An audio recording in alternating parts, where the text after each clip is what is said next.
Next chapter आहे computer networking मध्ये network component. आता नेटवर्क कंपोनेंट हे का वापरले जातात?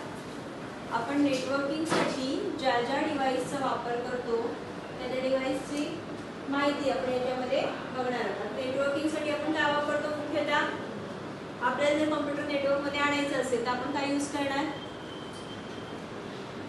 कॉम्प्युटरला आपल्याला नेटवर्किंग कशी साध्य करता येते? आपण नेटवर्क कशाच्या माध्यमातून घेतो? इंटरनेट जोडतो, मॉडेम किंवा राउटर, आणि मॉडेम किंवा राउटर जोडण्यासाठी आपल्याला काय लागणार? Cable.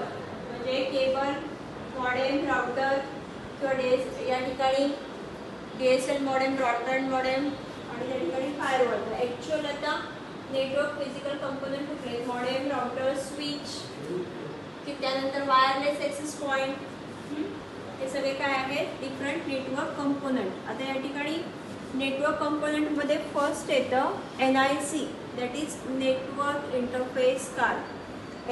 NIC is a network adapter use to connect the computer to the network. या ठिकाणी पूर्वीचे जे कम्प्युटर होते, जुने कम्प्युटर जे आपण यूज करायचो, त्याला जर इंटरनेट कनेक्शन लावायचं असेल तर त्या मदरबोर्डवर NIC कार्ड हे लावलं जायचं, नेटवर्क इंटरफेस कार्ड, आणि त्या कार्डच्या सहाय्याने आपण काय करू शकत होतो?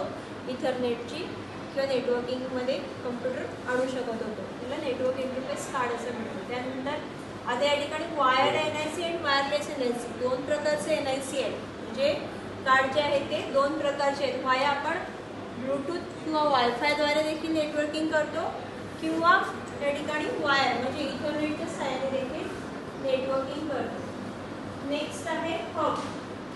हब म्हणजे काय? मेन एक पर्टिक्युलर मेन स्विच। आता या ठिकाणी hub is a multiport repeater. Hub connect the multiple wires coming from the different branches. For example, the connector is the star topology. आपण टोपोलॉजी शिकलो। वेगवेगळे कॉम्प्युटर स्विच किंवा हबच्या सहाय्याने आपण एका या ठिकाणी हबमध्ये डिफरंट कनेक्शन्स असतात, डिफरंट वेगवेगळ्या ठिकाणाहून येणारे कनेक्शन्स हबला जोडले जातात, आणि स्टार टोपोलॉजी या स्वरूपामध्ये कम्प्युटर्स स्टार फॉर्ममध्ये जोडले जातात। म्हणजे हा देखील काय झाला? एक नेटवर्क कंपोनेंट आहे किंवा नेटवर्क डिव्हाइस आहे की ज्याच्या सहाय्याने आपण इंटरनेटची जोडणी करतो। आता टाइप्स ऑफ हबमध्ये ॲक्टिव्ह हब, पॅसिव्ह हब आणि स्विचिंग हब असे तीन प्रकारचे हब आहेत। त्यानंतर नेक्स्ट कंपोनेंट आहे किंवा डिव्हाइस आहे राउटर। आता या ठिकाणी राउटर याचा अर्थ काय? Router is a device like switch that routes the data packets based on their IP address. या ठिकाणी जर राउटर जो जोडला तर तो प्रत्येक कम्प्युटरचा काय करतो? IP ॲड्रेस एक सेट करतो, आणि त्याच्यावर त्याचा कम्प्युटरचं ॲड्रेसिंग जे आहे ते डिपेंड असतं। म्हणजे पॅकेट स्विचच्या स्वरूपामध्ये डेटा हा ट्रान्सफर करत असतो। Router is a mainly network layer device. Router normally connects the LAN WAN have dynamically uploading routing table based on which it makes the decision. या ठिकाणी राउटर हे काय लाईनच्या सहाय्याने देखील जोडता येतात। या ठिकाणी आपण जो राउटर जोडलेला आहे तो राउटर हा फायबर ऑप्टिक केबलच्या सहाय्याने जोडलेला आहे, आणि राउटरला पुन्हा कॅट5 केबल जोडलेली आहे। कॅट5 केबल आपली कम्प्युटरला गेली आहे म्हणजे हा इथरनेट जोडणी झाली। राउटरला चार जे अँटीना आहेत या अँटीनाच्या सहाय्याने आपण एक जे सिग्नल्स कम्प्युटरला जातात ते वायफाय सिग्नल जातात। म्हणजे वायफाय सिग्नल्सद्वारे आपण वायफायद्वारे देखील नेटवर्किंग सेट करतो किंवा नेटवर्किंग आपण प्रस्थापित करतो। त्यानंतर नेक्स्ट आहे मॉडेम। आता मॉडेम काय? A modem is a short form of modulator and demodulator. Modem is a hardware component device that can connect the computers and other device such as router and switches to the internet। Modem हे असं device आहे की जे modulate करतं, modulate किंवा डिमॉड्युलेट करतं। याचा अर्थ काय? येणारे जे इलेक्ट्रिकल सिग्नल्स आहेत त्या इलेक्ट्रिकल सिग्नल्सचं रूपांतर डिजिटल सिग्नल्समध्ये करण्याचं काम कोण करत असतं?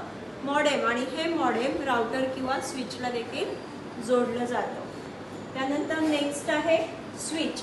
A switch is a multiport bridge which buffer and designs that can boost its efficiency. Larger number of ports implies the less traffic. या ठिकाणी स्विच हे असं आहे डिव्हाइस आहे की ज्याच्यामध्ये मल्टिपल पोर्ट्स असतात। आता आपण सेक्शनला त्या ठिकाणी हे स्विच जोडलेलं आहे.